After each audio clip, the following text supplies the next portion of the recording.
The Blue Jays and Rays rolled the Astros and the A's. The Mariners go to extras, and the Braves and Phillies played too. This is MLB Game Night. When that final out is made, you know it's time for Locked On MLB Game Night. All the post-game reactions to every game across the league, every single night, with insights only the hosts at Locked On can provide. Prepare to experience game day reactions like never before. Only on Locked On MLB Game Night. Your team every day. Yes, welcome on into MLB Game Night, where we cover every single game, every single night, as only the Locked On Podcast Network can do it. I'm your host, Lindsey Crosby, host of the Braves Postcast over on Locked On Sports Atlanta. You can follow me on social media at Crosby Baseball. That handsome gentleman to my left is Steve Linux, Locked On. He's the postcast host for Locked On Red Sox. You can follow him on social media at Linux on Baseball.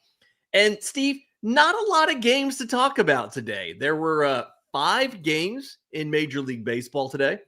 And I want to start with Athletics at Blue Jays. Part of that is just we never start with the Athletics. I feel like they deserve it. But this was started a 4-game series. Blue Jays win this one 12-0.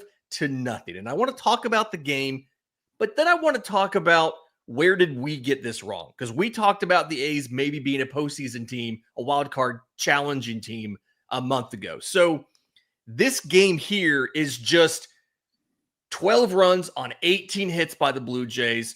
And it felt like it was all of the names you're expecting. Vlad Guerrero Jr. Had a big home run. Bo Bichette had a double and a home run, a couple RBI. And the A's just can kind of continue their slump. We'll start with the Blue Jays first.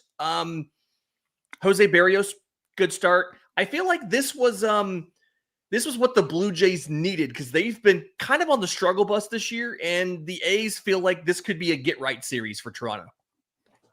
Yeah, they get to 500 with the victory.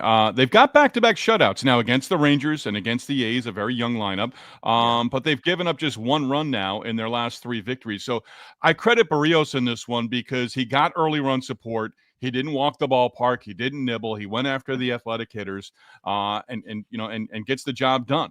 6 innings, 2 hits, no runs, 2 walks. You'll live with that, and 9 strikeouts. So overall, when you get that early run support, you want to see a starter be able to go 6. You don't want to see him go that 4 2/3 or 4 1/3 and just continue to battle himself out on the mound. So I give credit to Barrios, but yeah, this Toronto offense may be starting to come alive here as they get to 500 again.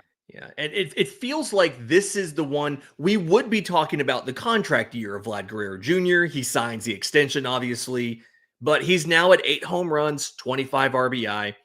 I'm trying to figure out, is he going to go on a tear, between now and the All-Star break because the offense around him is better or because I traded him away in fantasy baseball earlier this week? Like, is that what did it? Or is it just the rest of the offense is able to produce to get guys on base in front of him so he has somebody to drive in?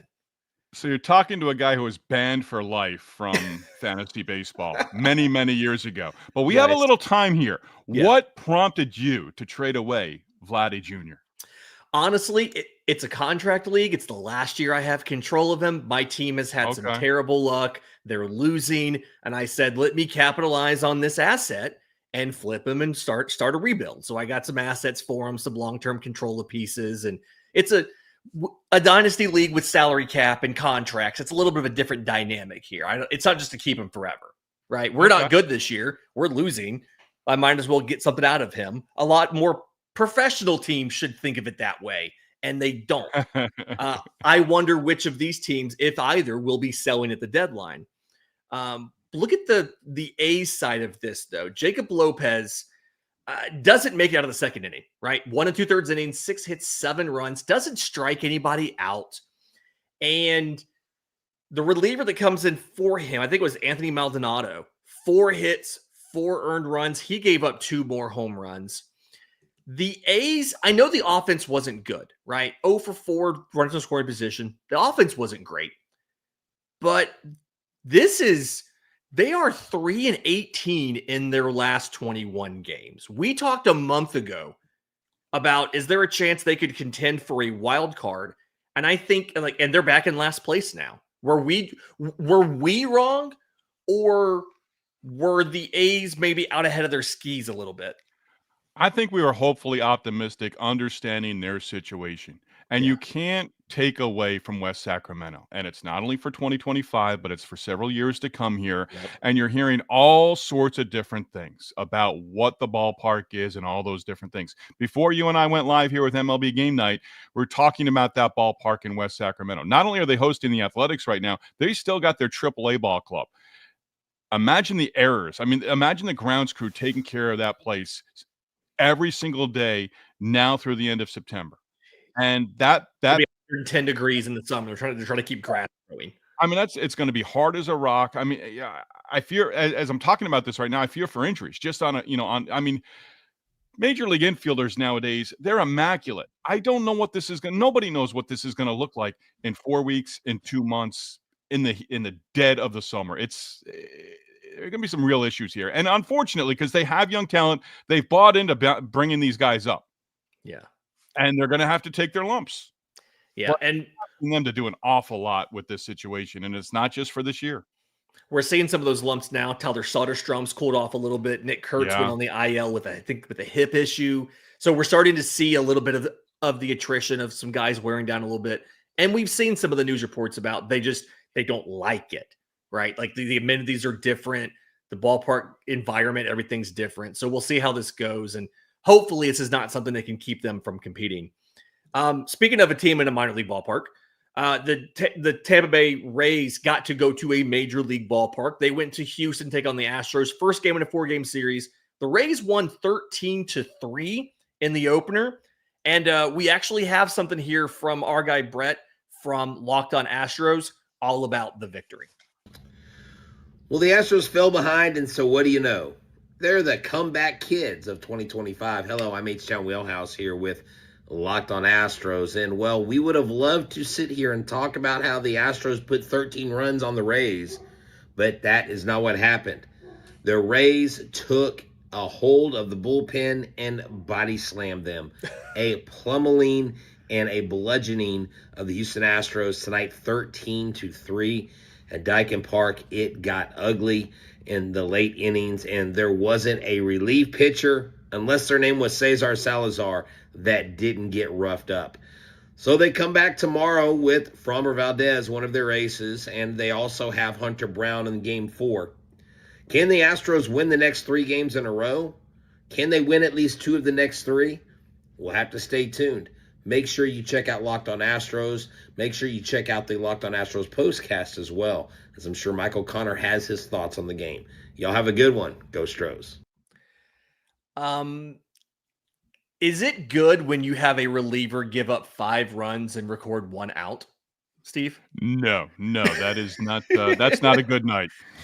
Yeah, it was a rough night here for every single pitcher, with the exception of Steven Okert and Salazar, gave up runs in their inning or in their out because they only recorded 1 out.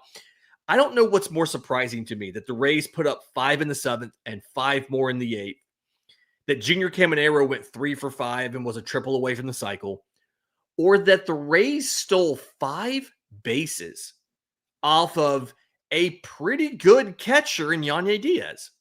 Yeah, 81 now on the season for the Rays to lead Major League Baseball. And Chandler Simpson can get on base. He had 3 of he had 3 of those stolen tonight. bases. Yeah, he has 19 on the season already. Yeah.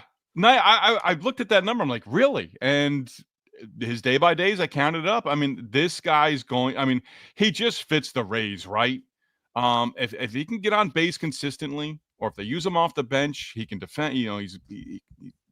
He's got some above average skills here outside of just his tremendous speed. Yeah. So, a couple of weeks ago, you talk about the Athletics.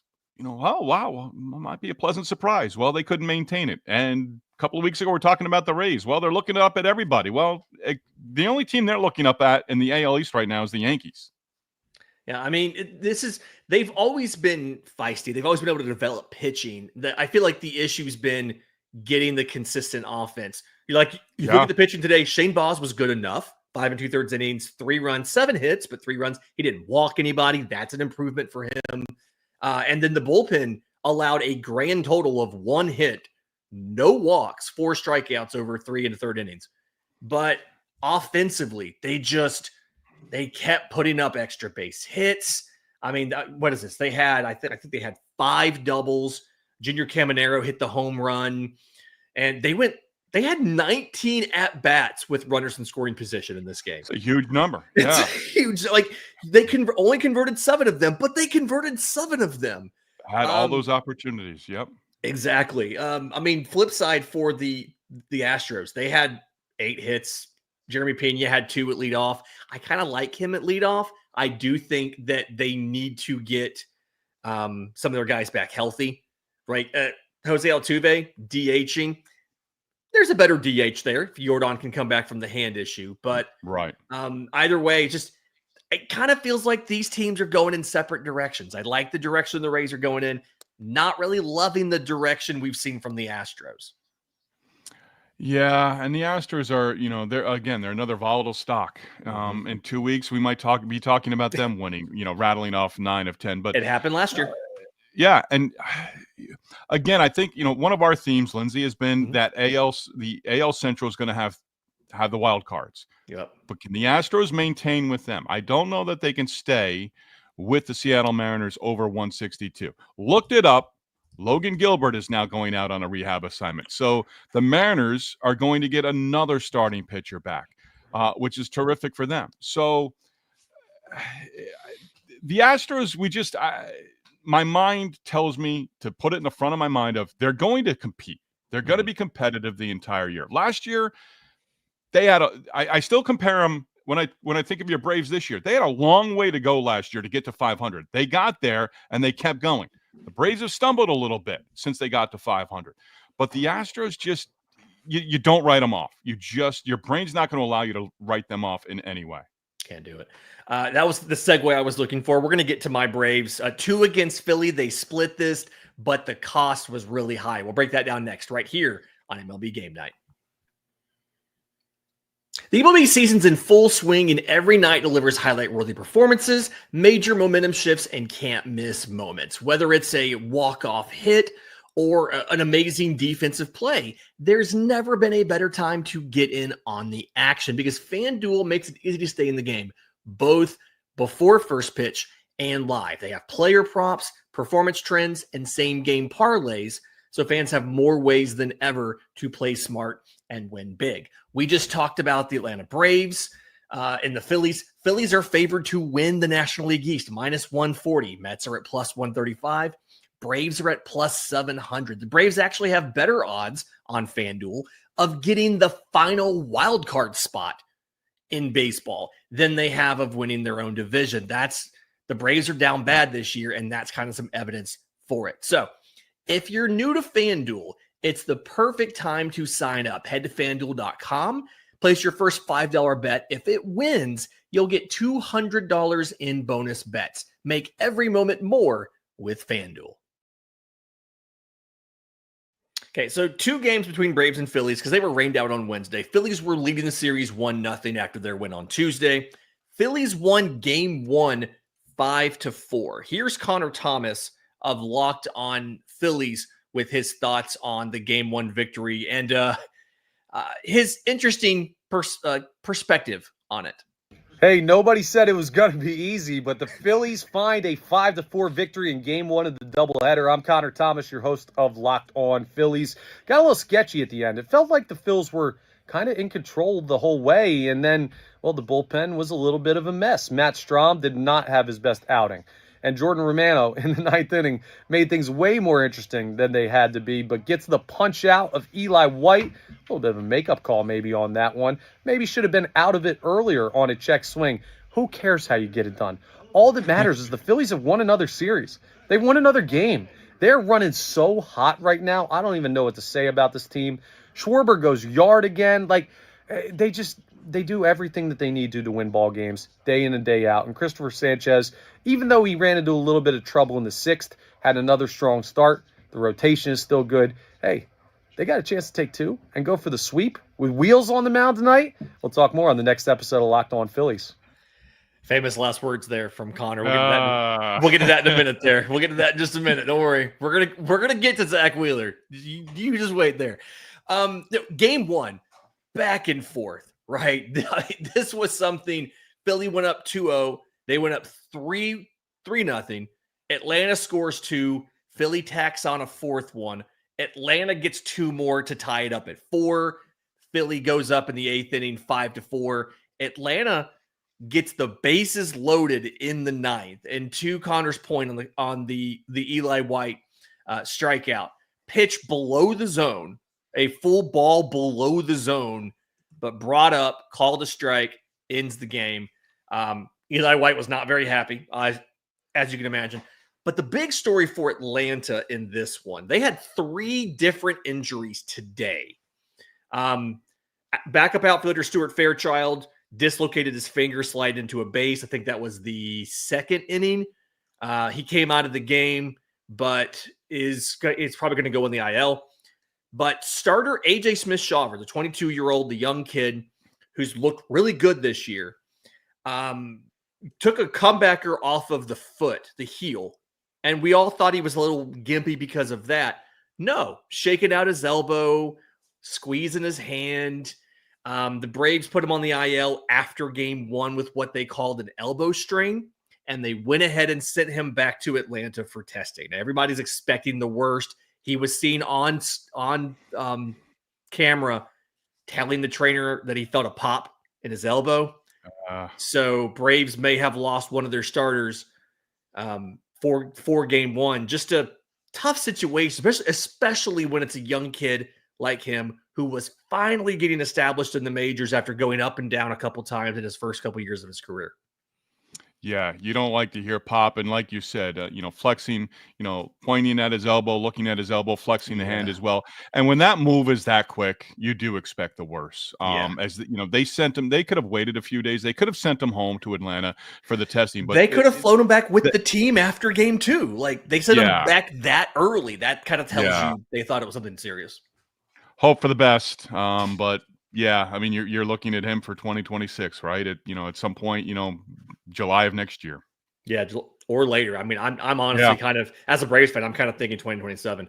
But then turn around to game 2, completely different game. This was a Chris Sale, Zach Wheeler matchup, which is on paper fantastic. Here's my postcast co-host Jake Mastriani of Locked On Braves with his thoughts on the Braves' victory. They won 9-3 in game 2. Atlanta Braves salvage a game in Philadelphia thanks to the heroics of Chris Sale, who once again outduels another incredible pitcher. Jake Mastriani here from Locked On Braves, and it was the pitching matchup of the night. You got Chris Sale versus Zach Wheeler, and Chris Sale gets the better of Zach Wheeler in this one. The Braves offense puts up a 4 spot early against Zach Wheeler, adds on a couple of late, but Chris Sale 6 shutout innings, just looking masterful. He has now outdueled Zach Wheeler and Garrett Crochet within the last couple of weeks. He looks like the Cy Young version of Chris Sale once again. He reaches 2,500 strikeouts for his career and what should be a Hall of Fame career for Chris Sale. And again, he helps pick the Braves up off the mat to win game 2 of the doubleheader and salvage a game in Philadelphia. First game of that one, very frustrating one. The offense tried to make it close, had to come back late, but the bullpen gave it away. Overall, thought the offense looked great on the day, but Chris Sale gets the job done. We'll talk more about this over on the postcast and Locked On Braves. Fastest pitcher in MLB history to 2,500 career strikeouts. Beat Randy Johnson by, I think, 100 innings to get there. Some crazy number by Chris Sale. Fantastic. Does he get to 3,000? Ooh, with this new run of health, I think he could. He's going to have to re-sign, though. He has a club option for next year. It's his final year of team control. But if he can stay healthy like he is now, I think he's got a couple in him. I mean, he went 6 scoreless with only 2 hits against that Philadelphia offense. A Philadelphia team that's been incredibly hot in the last 2 weeks. And I believe I had it here. I think he walked 3, struck out 8 in 6 innings. I mean, he's as good as he's looked in a long time. If he gets to 28 2,800. He gets 300 more strikeouts. Can you make a case for him for the Hall of Fame without that magic number of 3,000? Because that number is automatic. I think you can, based on the body of work. You Yeah. look at how many times he finished in the top 5 of the Cy Young. He'll have a World Series. He didn't finally win the Cy Young. Almost had a Triple Crown. I think you can, but I don't. Like, he's probably the last guy that can make the case of, hey, like, I don't have that number, but I have everything else.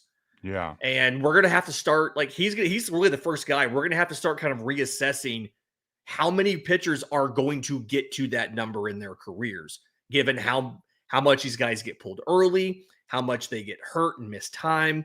I think we're going to have to start reevaluating that in coming years. But Zach Wheeler in this game, I want to mention him real quick. 6 runs on 4 hits in 5 1/3 innings. Walked 4, struck out 6. I have a crazy stat for you. Guess how many runs different Zach Wheeler's ERA is against the Braves this season and against everybody else? Ooh, I'm going to say at least 2. Oh, he wishes it was that good. Okay. 10 starts against the rest of the league, 14 runs, 193 ERA. Zach Wheeler has 2 starts against the Braves, 11 runs in 10 2/3 innings for a 9.28 ERA. He has an ERA of 9 and change against the Braves and against a 2 against everybody else. I was way off. What was Atlanta's approach against him in game 2? It really felt like what the Braves were trying to do is just be prepared to foul off the fastball and wait for the secondary stuff, because he's very much a platoon guy. Like, he wants to do certain things. He only threw the curveball to lefties today. He didn't throw the curveball to righties one time. He threw exactly 2 splitters to a righty. He didn't throw any sinkers to lefties. He threw, I think, only 3 sweepers. He's platooning everything. And so the Braves swung at 23 four-seam fastballs. They whiffed at 7 of them. They fouled off 11. They only put 5 into play because they did their damage on the sinker, on the sweeper, on the curveball, and even on the splitter a little bit too. That was kind of their strategy was, hey, we're going to foul these things off, wait for something softer, and get good wood on it. And they did. And it's replicable by other teams, I guess. But nobody seemed to be able to do it except for the Braves this year. Yeah, it's interesting you bring that up because last year I read a book, Baseball Maverick, on Sandy Alderson. And Alderson got Wheeler to the Mets from the Giants for Carlos Beltran. And when he was in the big leagues, not chapters, but several pages of Zach Wheeler early on in his career, 2 strikes on a hitter, couldn't put a guy away. Yep. Elevated and that seems like what you're saying is what the Atlanta Braves did. But late in his Mets tenure and with the Philadelphia Phillies, he gets 2 strikes on the batter. He puts them away. And not what he did against the Braves. I'm glad you did a great job putting that together in terms of breaking down the numbers and the pitches and stuff. But yeah, that's an indicator. I mean, just their approach as to fouling pitches off when he had 2 strikes and the inability to, put them away. And they've seen him so much in the last couple of years. It felt like every time these 2 teams played in a series last year, Wheeler made a start. And so, like, they've seen him so much in the last, especially with the lack of turnover the Braves lineup has from year to year. So they've seen him a lot because of that. They ended up doing that. They did have another injury in this game, though. The Braves lost another guy. Starting shortstop Nick Allen took a fastball to the hand. X-rays were negative after the game. He's flying back with the team tonight. They're going to evaluate him in the morning, but they don't think he'll have to go on the injured list as of now, but he could wake up in the morning and it's super swollen and they find something on an MRI. So Braves had 3 guys leave the 2 games injured, and they only got a split of the doubleheader. Kind of a tough way to live. The Braves played 18 innings, but the Mariners wanted in on some of that action. Nationals and Mariners got to 10 innings. We'll break that down next, right here on MLB Game Night.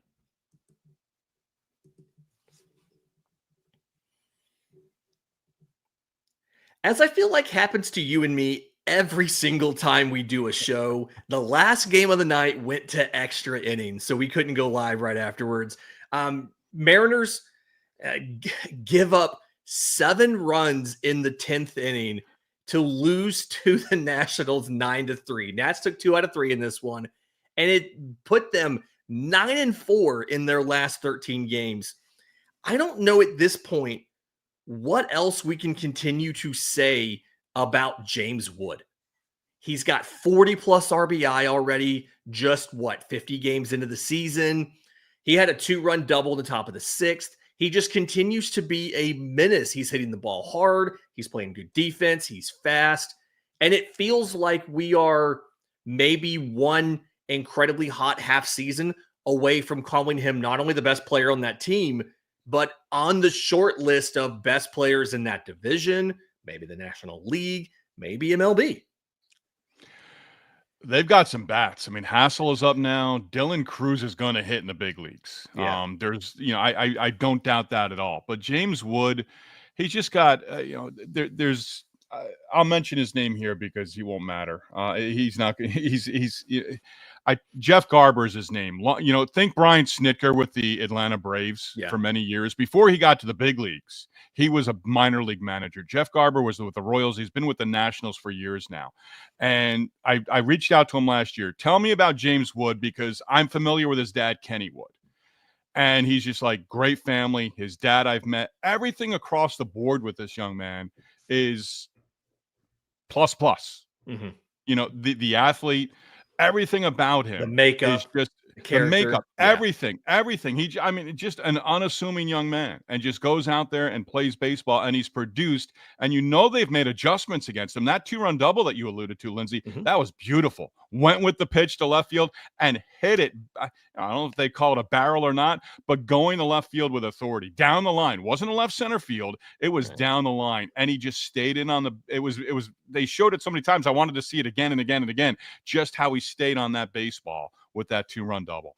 I mean, it's sometimes guys do just have it, right? Like they have all of the intangibles, and it just clicks. And James Wood feels like he's that guy. The guy on the other side who's been that guy, Julio Rodriguez, he took a 95-mile-an-hour fastball on the hand, stayed in the game. It didn't look like it was bothering him that much, but this was part of me wonders, did he think he had to stay in the game because J.P. Crawford got thrown out for arguing balls and strikes in the 6th inning? Like you can't burn your entire bench that early in the game.